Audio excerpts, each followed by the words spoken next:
Assalamualaikum warahmatullahi wabarakatuh. Waalaikumsalam warahmatullahi wabarakatuh. Kami dari kelompok 1 akan mempresentasikan hasil kerja kami membuat proposal yang bertema bijak bermedia sosial. Perkenalkan dulu, anggota kami terdiri dari saya sendiri, Jan Ahmad Binduwo, kemudian ada Kohar Wahyu Nugroho, Rizka Audi Irawan, Septia Rifka, dan Kak Tri Anita. Oke, dimulai dari yang pertama, Kak Anita. Oke, thank you ya. Mungkin menganalisa situasi sekarang ini, banyak remaja Indonesia saat ini tengah menghadapi tantangan globalisasi yang menghadirkan berbagai dampak, baik positif maupun negatif. Dampak positifnya, sehingga mereka bisa menerima berbagai informasi, teknologi, dan ilmu pengetahuan dengan lebih mudah dan cepat. Namun di sisi lain, dampak negatif muncul karena tantangan hegemoni asing yang dapat melunturkan karakter bangsa dan kecintaan terhadap kearifan lokal dalam negeri lantaran daya tarik dan nilai asing maupun norma baru yang menarik. Salah satu dari masalah sosial yang kita hadapi saat ini yaitu penggunaan media sosial yang bijak. Di beberapa kalangan seperti kalangan pekerja muda, mahasiswa, dan ibu rumah tangga, hal ini disebabkan oleh kurangnya edukasi terhadap penggunaan media sosial. Ada juga penerapan nilai-nilai Pancasila dalam bermedia sosial, karena media sosial sudah menjadi bagian dari kehidupan dan tidak pernah lepas dari masyarakat saat ini. Berbagai macam aspek kehidupan banyak diunggah di media sosial. Kami berharap hal ini dapat memaksimalkan dampak positif dan meminimalkan dampak negatif dari penggunaan media sosial. Diharapkan juga akan terjadi perubahan pengetahuan dan perilaku berbagai kalangan dalam bijak bersosial media. Alasan kami memilih tema bijak bermedia sosial adalah karena kami melihat adanya beberapa poin penting untuk menyebarkan informasi terkait pentingnya bijak menggunakan media sosial, cara penggunaan yang tepat, serta penyalahgunaan jika terjadi kejahatan di dunia maya, fenomena seperti cyberbullying, hoax, dan konten yang merusak generasi muda semakin marak di era digital ini. Oke, bisa dilanjut, Septi. Oke, Karita, thank you. Benar ya. Oke, selanjutnya yaitu alasan dan tujuan. Alasan kenapa kelompok 1 atau kelompok kita ini memilih Gen Z, terus kayak mahasiswa, terus ibu rumah tangga sebagai tujuan pertama kita gitu ya.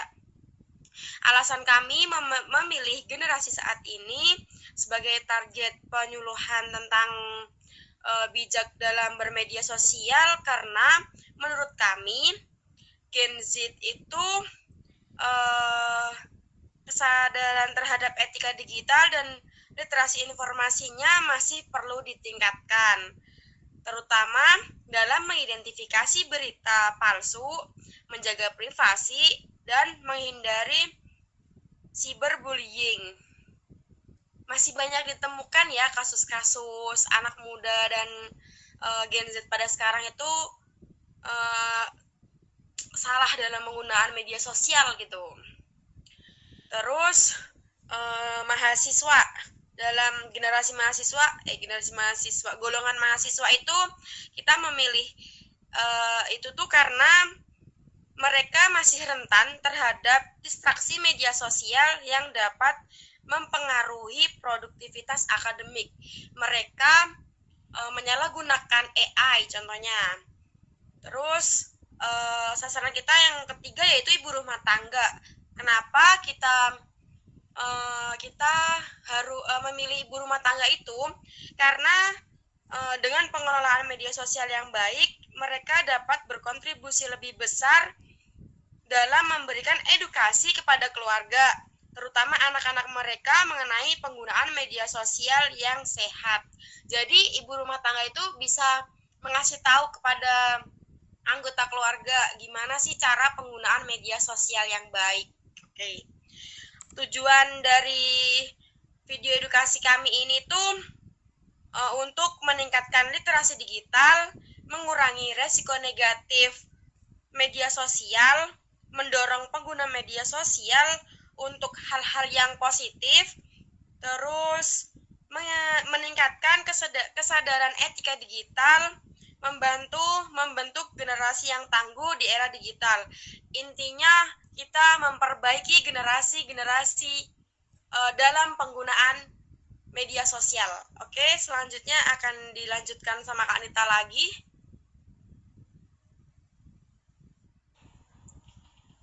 Manfaat dan sasaran dari kegiatan sosialisasi kita ini, kami berharap para generasi ini dapat lebih dalam media sosial ya. Dengan begitu mereka dapat meningkatkan kesadaran terhadap dampak negatifnya seperti penyebaran informasi palsu, cyberbullying, dan kecanduan, serta memaksimalkan dampak positifnya seperti memperluas jaringan, belajar hal baru, dan menggunakan platform secara produktif.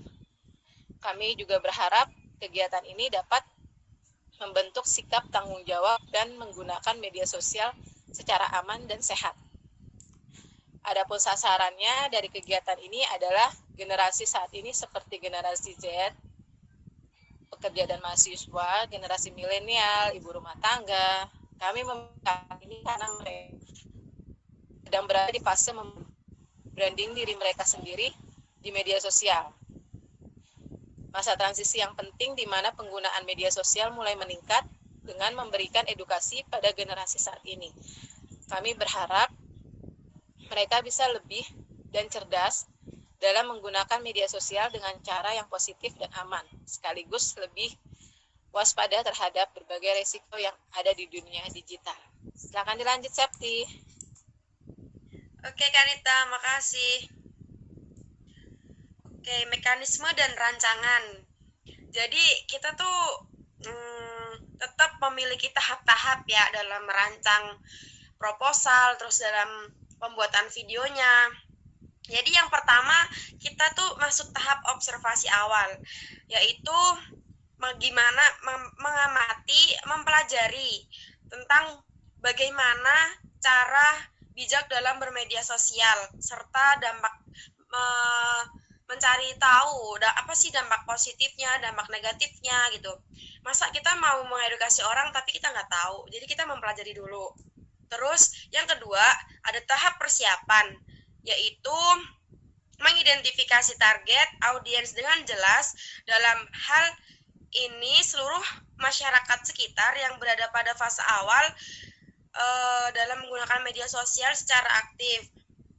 Jadi kita tuh memilih audiens memilih sasaran gitu pada tahap persiapan itu. Terus pada tahap pelaksanaan itu kita satu kelompok itu datang ke suatu lokasi, terus habis itu tag video dengan cara mewawancarai menurut pendapat kita. Misal saya sebagai mahasiswa, terus Kanita sebagai ibu rumah tangga, terus Kak Giska sebagai pekerja atau tadi karyawan ya. Oke. Terus juga ada seluruh pandangan Gen Z gitu. Terus yang keempat, tahap evaluasi, melakukan survei atau kuis untuk mengukur pemahaman diri kita sendiri tentang pentingnya bermedia sosial dengan baik. Oke, selanjutnya akan dibacakan oleh selanjutnya solusi permasalahan. Jadi luaran pengabdi ini diukur dari peningkatan dan kemampuan atau kapabilitas generasi Z melalui beberapa indikator berikut. Sebagai bangsa yang positif ini adalah bentuk bijak bermedia sosial melalui kecerdasan media. Yang pertama ada peningkatan pengenalan dan pemahaman generasi Z terhadap cara bijak bermedia sosial. Yang kedua, pelaksanaan gerakan bijak bermedia sosial bagi para peserta. Yang ketiga, peningkatan rasa nasionalisme dan cinta tanah air. Yang keempat, peningkatan kesadaran dan motivasi Gen Z dalam melakukan filter terhadap informasi dan berita yang tidak mendukung perkembangan bangsa Indonesia. Kemudian yang terakhir ada kemampuan melakukan filter terhadap media sosial dalam rangka cerdas bermedia digital. Oke. Selanjutnya poster. Jadi dalam poster ini dirancang sebagai media edukasi yang berkelanjutan dan sebagai pengingat agar seluruh masyarakat dapat terus menerapkan wawasan yang telah kami sampaikan selama kegiatan penyuluhan. Oke, baik. Mungkin segitu aja dari kelompok kami. Kurang lebihnya mohon maaf. Sekian, wassalamualaikum warahmatullahi wabarakatuh. Waalaikumsalam warahmatullahi wabarakatuh.